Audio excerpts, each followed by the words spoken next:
Good morning. I am Dilip Susruta Samarasinghe. I am speaking from Colombo, and I would like to get back to onto the subject of Inktober 2021. A couple of days ago, I featured some of my first drawings. Now, my intention was really initially to feature all of them, but then I thought after a while that perhaps the subject has already been covered. So I decided instead that I would focus on a specific thematic subject, and that is the imaginary, and how you can use Inktober to really think out of the box and create imaginary artwork. The one advantage which ink offers is that it offers possibilities of doing very detailed work, and I will feature some of my imaginary work, which and I would like, it will be my pleasure to share them with you.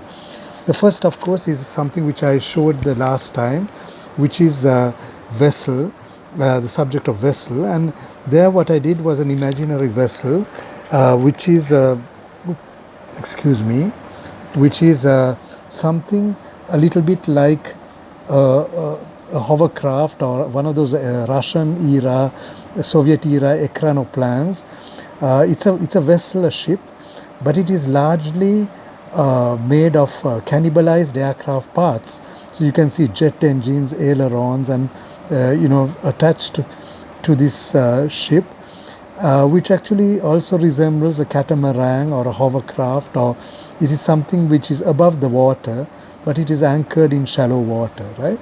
And I have actually done another drawing on similar lines, and that is for the subject of collide.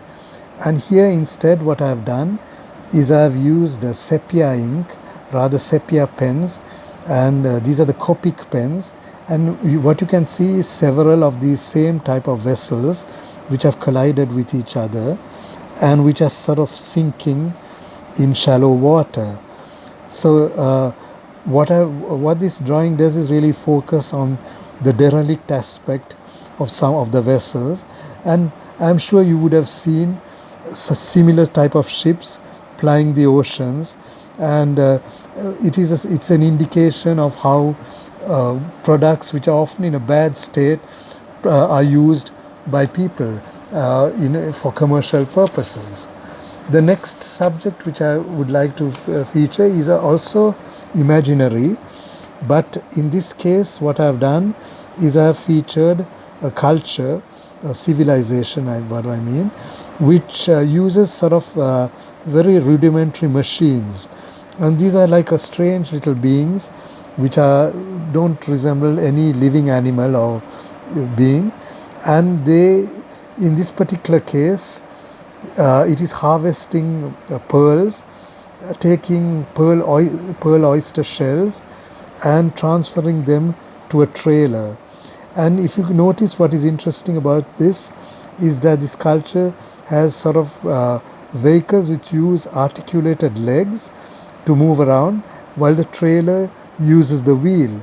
And a lot of the vehicle they use planks and metal bolted together, but there is a sort of a crudity or lack of sophistication to the vehicle, but at the same time a lot of decoration has gone into this device. So this is also some of my imagination, and I have used a similar style for this particular vehicle also, which is used to illustrate sour. And by sour, what I've done is I've featured limes. So limes are very small, and so it gives you an idea how small this would be. And again, the similar culture, using their vehicles which move on articulated legs, as well as using wheeled trailers. And what they are doing is they utilize the vehicle to mount a catapult, and the limes are kind of projectiles, weapons of war. And the vehicle itself has a front which kind of resembles the front end of a World War II bomber, with glazed in front, and that is the a sort of alternative type of technology, right? And the third and last vehicle which I have done featured is this one here, and I've used it to for the subject of spark in Inktober, and as you can see, it consists of a sort of a device which has it moves on legs, 6 legs, or 3 on each side.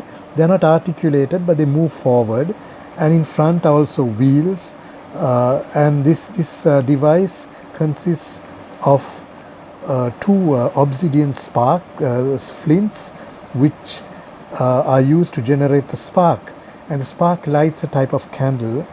So this device really is something to sort of like a big mobile lamp that moves around and creates light in darkness, right?